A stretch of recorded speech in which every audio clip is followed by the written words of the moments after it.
Hello and good day to all our listeners today. This is your host Jyoti, and I'm bringing today another show with an inspiring story of our guest that you can see sitting beside me.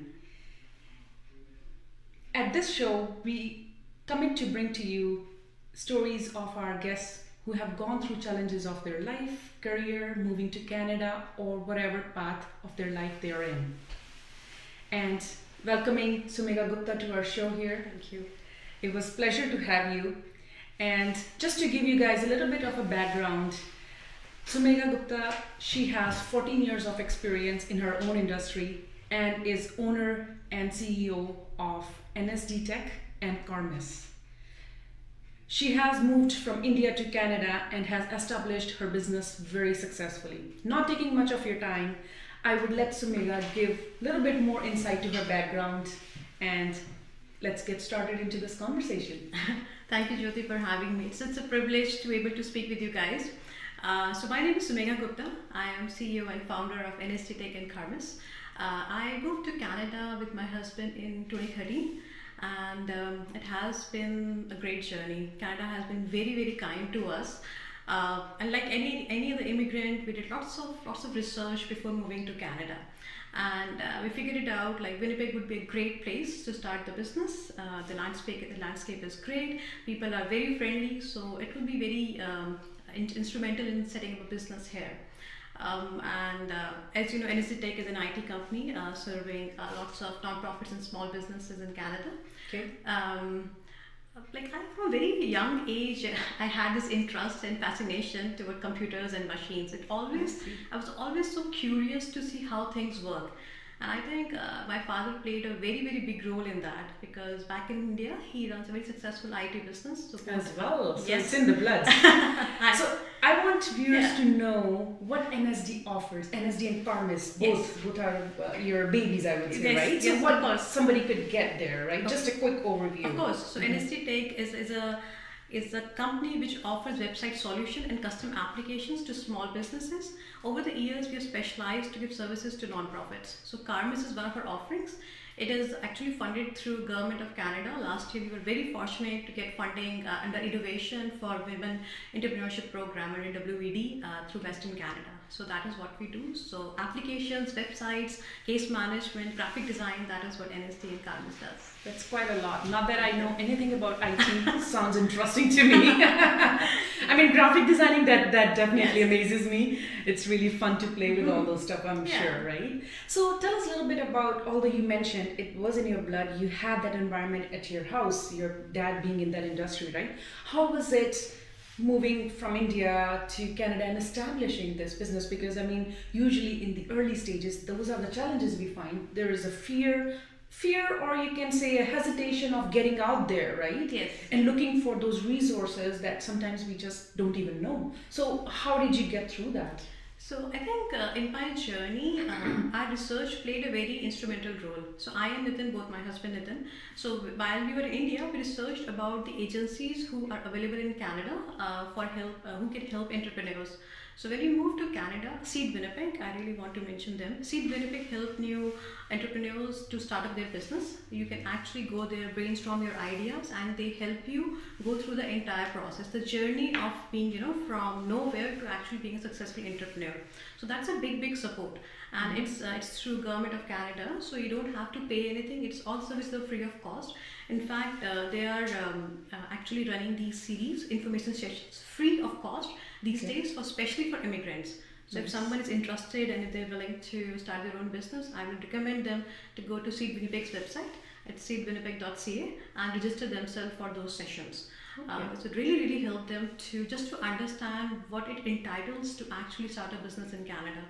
And that's how I started my business with SEED. So like you mentioned, you did a research, right? So what made SEED to stick out? Like, I know BDI offers, not that I'm here to compare any organization over other, but just want to know, was there some convenience, or there is something that may have convinced that SEED is a good option for me? Or is it an industry based organization? Like, if I come from a different industry, would that be a thing for me to go to as well? So I think for SEED Winnipeg, what stand out for us was the success stories on their website. So we saw lots of people like us, It's like reviews, right? Exactly, coming from different backgrounds, coming from Asian countries, having similar challenges. And when we read through the stories, it resonated so much with us. We're like, this is what we want to do. And these people who have come before us have gone through the same experiences and now having thriving businesses in Canada. So we thought, SEED would understand our perspective. And then the best part about SEED is like when you come from a different country, always have that fear of judgment. People will judge you, will judge you on your accent, they will judge you on your color. But with SEED Winnipeg, we never had that fear of judgment. We just go there, we were just ourselves. We were never afraid of asking questions. So I think that made all the difference working with SEED Winnipeg. That's incredible. Like,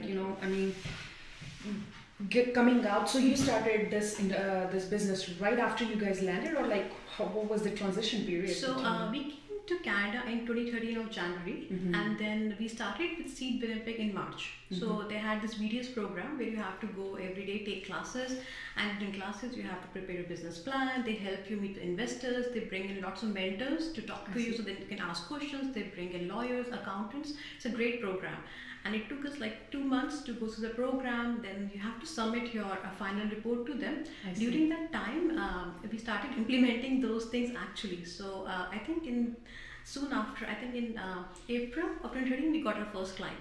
So that was really good. You just have to follow through the process. So basically they guide you through. It's not like, okay, your business plan is done, this is the funding you get, or I don't know if they offer funding even. So they have different programs, but they do not offer funding as such for the business, but obviously you can talk to them and know more about it. But in our case specifically, it was more like helping us to establish from start to end. They will help you to bring the plan.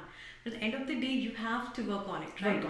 But you have a support system around you. Like, for example, if I'm stuck with how to do taxation in Canada, like what kind of taxes are, I don't know in business what I need to do. VST, GST, you can go and ask them.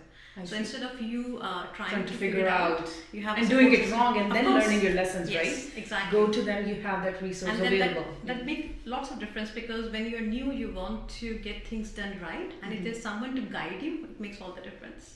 So I think during my research, I found out you mentioned like you're a board member at SEED as well. Yes. It's been very rewarding. Like I think when we started as a participant and over the years, I volunteer with them. I just go and talk about my story, talk about other women entrepreneurs, how they are doing, what challenges we just do brainstorming.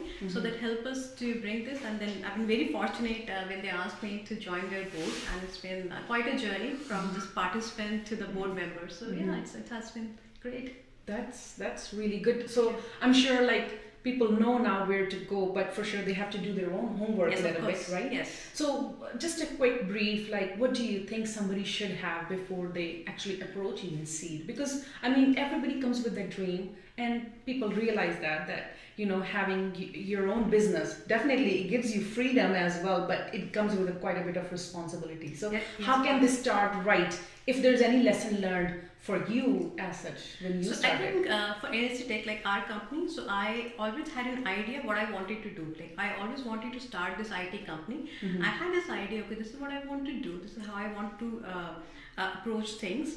But having the right guidance was important. So have a vision. Yes, right? Exactly. So you have to have a vision, and then also you should never be afraid of backing it down. Like sometimes failure comes. I see. You should accept it.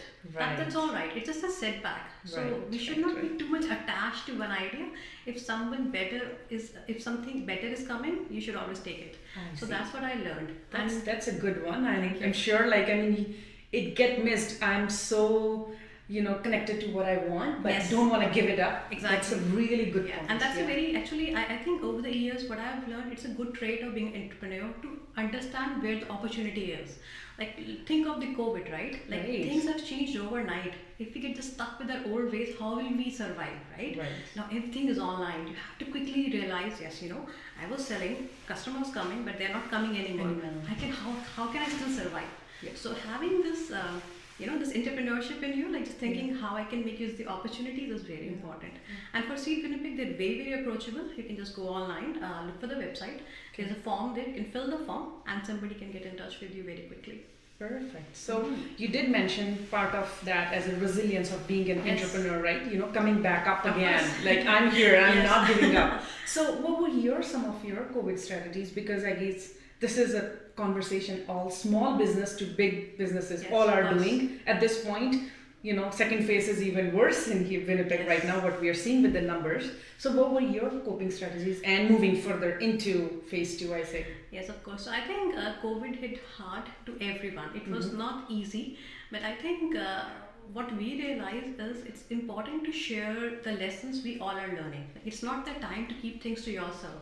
Right. You have to go out, you have to tell people the challenges you are facing and how you are able to cope with them. That's great. Having this support system really helped us to think of new innovative ways.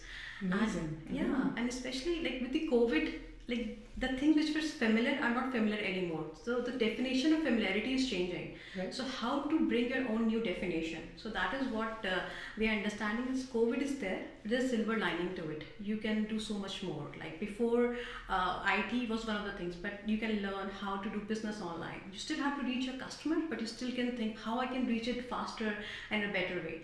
So it's just sharing the knowledge is one thing people should be doing so that they can do it together. We are not alone, it's for everyone. Right. So that is what we need to understand. So when we talk about it, we hear others' perspective, how they are getting through it, and you share yours, kind of helps each other. But it's kind of, I realized like COVID has brought communities together, industry, people together, even competitors together. Yes. I've seen that, and I mean, it's unfortunate to see that these times have made us come together, although it was different anyways, but I think now people are sharing more and, finding solutions together through this, right? Yes, exactly. I think what we are realizing now, all of us can coexist. Like there's a competition, but with collaboration, all of us can succeed. Yeah. So I think COVID has a silver lining, I think, which is changing the landscapes, how we're doing the businesses. Yeah. I'm going to switch gears to a different topic a little bit. Considering I have read on your, some of your material that is available on your over the internet, that you're a big advocate about STEM and having women into your IT industry. Yes. And our conversation was a little bit touching on that as well earlier, that you want to encourage women into this industry. Why do you feel that way? Do you why in 20th century IT industry still has that scarcity of women equality still? So I think Jyoti, I think I was fortunate enough to have this environment at my home, so that my father and my mother encouraged me to actually pursue IT and STEM. But not all women are that fortunate. I think this is very important because we have to close this gender gap. Because women are very, very important for innovation. Sure. So if we are able to bring the innovation and what women can do, it can make all the difference. So it's very important for innovation plus closing the gender gap. Plus I think more advocacy is required for women to understand how they can do more with their skills if they're in STEM. I'll give you an example. So what is STEM first? Let's get that out there.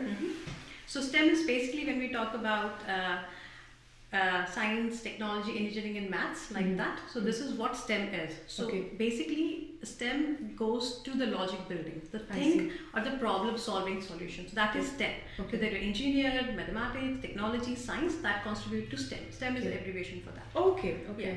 And then when we talk about we have engineers, we have scientists, we have people in IT. So all these professions contribute to the STEM part.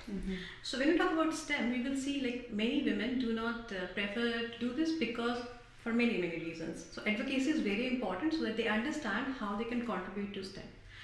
If you will see, most of the designs which we have these days are by men and for men. I have a very good example for it. So when Siri was launched with Apple, very initial days. So you would notice Siri would able to respond to men answer more as compared to women. And yes, this trend was brought in attention to Apple. Apple has come long way after that, but that was the thing. The systems are designed by men and for men. So we have to see, because 50% population is women, right? So you cannot ignore this fact. So having more visibility for women in STEM is important. So how do you think it would be different? I mean, for sure, the equality part is something that we cannot ignore. We want to achieve that. That is a conversation going on. Rather it be color, gender equality, or anything like that. But what do you think? Like IT could see a change in it, having women out there more, or Yes, even equal to the number of men we have. yeah, of course. Like I think over my 14 years of career, what I have seen so much of change. People, things are changing. We see lots of CEOs of big companies. In fact, in Winnipeg, we have lots of women CEOs Yeah. who are heading the IT companies. And look at North Forge, look at Tech Manitoba. There's so many women who are coming and doing this great work. So landscape is changing. It's a long, long way to go. We still have, I think, long way to close the gender gap. Yeah. And I think this gap will finish when we'll stop saying women entrepreneur. Like, have you ever heard men entrepreneur? No, Never. right? True. So our goal should be to remove this women thing, because business should not have a gender. That's what I Right. think. People should see me as an entrepreneur, not a women entrepreneur, right? Right. Yeah. And same goes with science. Science has no gender. Either you get it or you don't get it. So that is where we should be. You you have know? put it very beautifully, and I got it's really sometimes you ignore, you say things, but you don't realize how they impact, and Because- it just continues and become a stereotype. Yeah. And continue further. That's right. So you probably would have faced some challenges being a women entrepreneur. So share some of those, and while we're running short of time, but I just want to touch that Yeah. quickly as well. Of course. So I think the biggest challenge is to be taken seriously. Like if you go somewhere, like it's so difficult to make, especially in my profession, to make people understand. Yes, I'm a women entrepreneur who is running an IT business. Like people don't see you in that light even today. So that is the biggest challenge. Plus, as you know, like women take on more of the responsibilities. So balancing that act, private life and the business life becomes very, very challenging sometimes. So that is, I always feel is it's something women has to juggle more as compared to their male counterpart. And also, even though if you want to look for mentors, I think we have lots of women mentors now, but still to have that role model is less as compared to having these male role models. Like I'm a woman of color. I would probably like to see more of women in color who have done this before me. So I can go to them, I can talk to them, I can share my experiences. So that gap is still there. So these are challenges I generally feel we still have as women entrepreneurs. I think you're on the right path. You are laying that foundation for others. I'm just trying. We have to pay it forward. Exactly. Right? Yeah. Mm-hmm. Do it until we achieve it. Yes, right? of course. We are doing it. Yeah. Yeah. So I mean, other than being so active in your own business, like I know we cannot let this conversation go without talking about your active role that you play in non-profit organizations, and I guess I can't even remember the number of boards you're on. So I'll just let you touch base on them and maybe share some of these projects that have impacted community. Yeah. So we'll love to hear about that. Thank you. So I think volunteering is a big part of my life now. So believe it or not, I was a very shy girl before coming to Canada. Like if you would ask me to speak, I would like going to my shell like no, I don't want to do this. But volunteering really gave me a purpose. Like I know I always wanted to do IT, but how IT can be used to make the change in the world is actually opening so many avenues for me. Like IT, if you give IT tools to these non-profits who are working day and night, to make a difference, so they can do so much more. If IT can, free up their, let's say, 2 hours of a day, how much they can achieve, right? So volunteering gives me that purpose. And also, as you said, I sit on 2 boards, SEED Winnipeg and Ethnocultural Council of Manitoba. I recently joined them. It's a great organization. They have been doing lots of great work in our communities. For example, during COVID, like in the COVID, they actually helped translate so much documentation in multiple languages so that people get access to these things very quickly. I know it's very important to have English and French to succeed in Canada, but till the time you are reaching there, you need these resources and this organization to help you reach there. So languages are very important. So I think volunteering gives me a purpose. It actually helps me rather than me helping more. And it's a great thing to have to volunteer. So what satisfaction do you get out of that? It's actually with addicting. So once you start, once you start volunteering, you just the happiness and the first-hand impact you see what you are doing in the life of others, it gets you. It's very rewarding. You want to do it. You want to keep doing it. So it's very addicting. So once you start volunteering, there is no going back. That's good to hear. I mean, I'm very happy to hear that you're able to find time for that and you feel that's satisfying. Yes. It's not something you're doing it because you have to, No. kind of thing, right? And volunteering is something that you come and you say like, I'm here for you. So it's a very Yes. good deed that you're doing, right? Yeah, thank you. Taking time out for community and Mhm. giving it back, kind of a thing, Yeah. right? I guess, Sumegha, I mean, not that I want to end this session. I really would like to keep talking to you, but That's it's very really a kind of you. pleasure for you to take out time. Same here. And again, Voice of India giving us this platform Yes, to of come course. together and Thank you. chit chat, right? Yeah, yes. Yeah. Before I let you go, like any lessons learned that you want to share with us? Somebody, you know, who is new to Canada and want to start set up, just to quickly before we end this session. Of course. I want to add, like, always try to build a support system. It's like nobody can thrive in isolation. It is very important you have a support system going. Always have a tendency to give back. Because when you give back, like as you volunteer, you actually learn more. So these are two things I would like to tell all the newcomers. Try to build a support system in Canada and learn to volunteer. Like you don't even know what volunteering will do for you. So that is very important. And these are life lessons I learned when I came to Canada. I hope this session has been very helpful for our viewers and anybody who is wanting to do a business or thrive in their own career. We'll keep on bringing stories like this and keep inspiring you. If you have any suggestions or want us to interview any person that you feel would be a good person to share their story, feel free to contact us at Voice of India and we'll definitely try to reach out to them. Thank you again, Sumegha, for your time, Thank you and for Voice of having me. India for this platform.